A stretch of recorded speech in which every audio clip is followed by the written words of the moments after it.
Cinema's issues are more than films.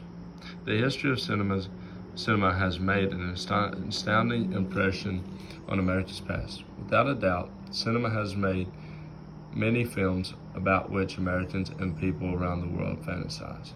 Yet, like any worldly thing, their franchise has declined and have not been able to reclaim the once admired cinemas.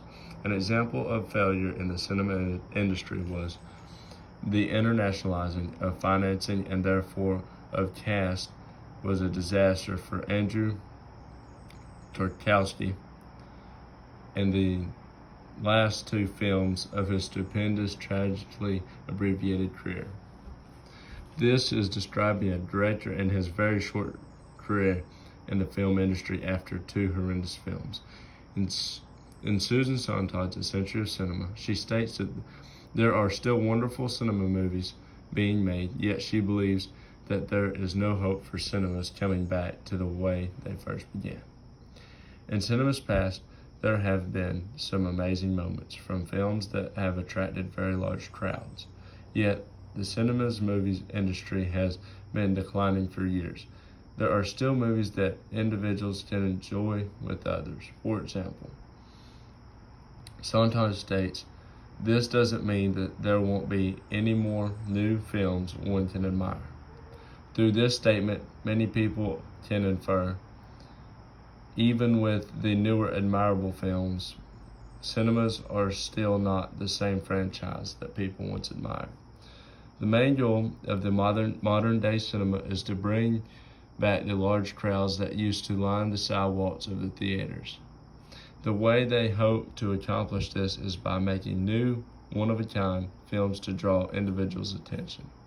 For example, Sontag states, while the point of great films is now more than ever to be one-of-a-kind achievement, the commercial cinema has settled for a policy of bloated derivative filmmaking, a brazen combinatory and recombinatory art in the hope of reproducing past success. Here Sontag successfully explains how newer producers are feeding off of old success with films. Now when they make newer films, many are remakes of previously popular films, also stating every film that hopes to reach the largest possible audience is designed as some kind of remake.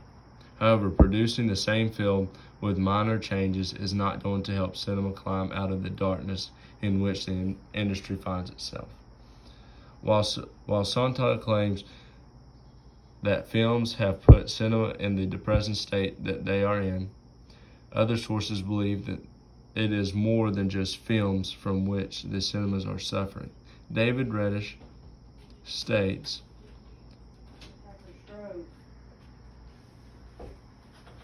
"We had an overwhelming response from movie lovers who hate going to the movies in the current age.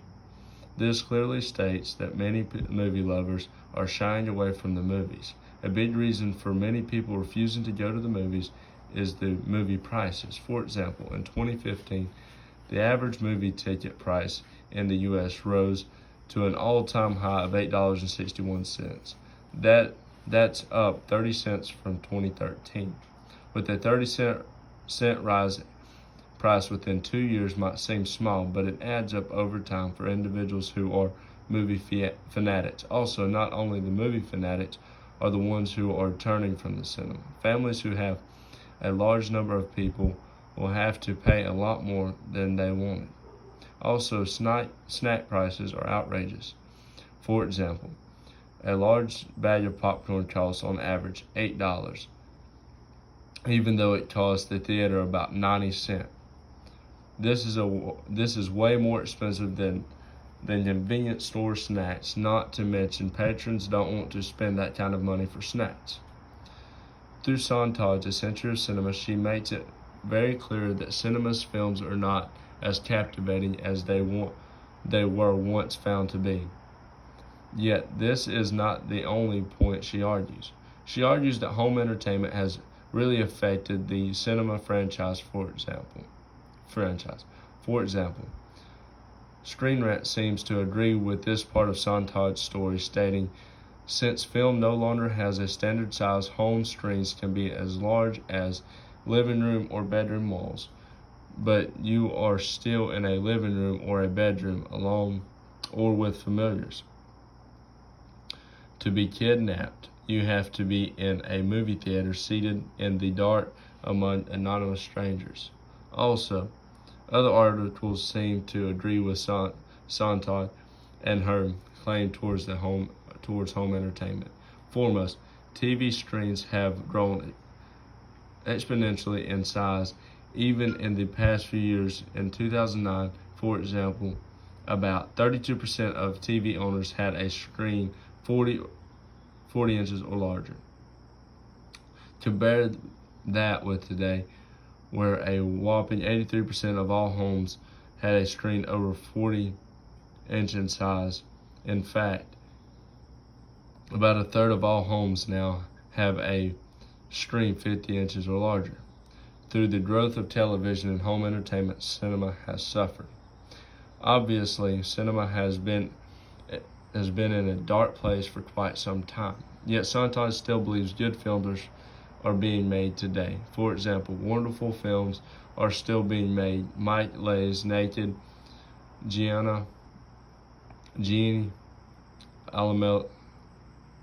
Amelio's L'America, Hugh Horacio Henson's Goodbye South, Goodbye, and Abbas Kiarostami's Close Up and Kotor trilogy.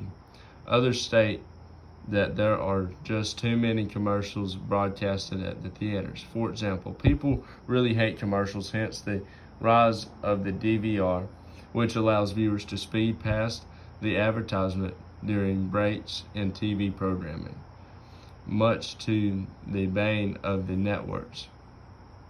People once looked forward to going to the movies to avoid sitting through commercials. Nowadays, the expensive ticket price isn't even enough to avoid the advertising.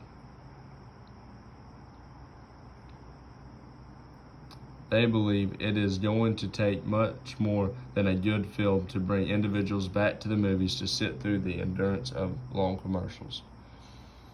In conclusion, although cinemas still create good content, enjoyable movies, it will never truly be as grand as it once was. According to Sontag, there are still good movies, but they come at a greater cost than they originally did. Cinemas nowadays cost a pretty penny, and it is not spent for the art of the film, but rather the experience. Cinemas today are used more as a way to burn time and not as a place to truly enjoy the work of a film. Nonetheless, there are still good movies out today, but they will never be able to outshine the beautiful complexity of past films.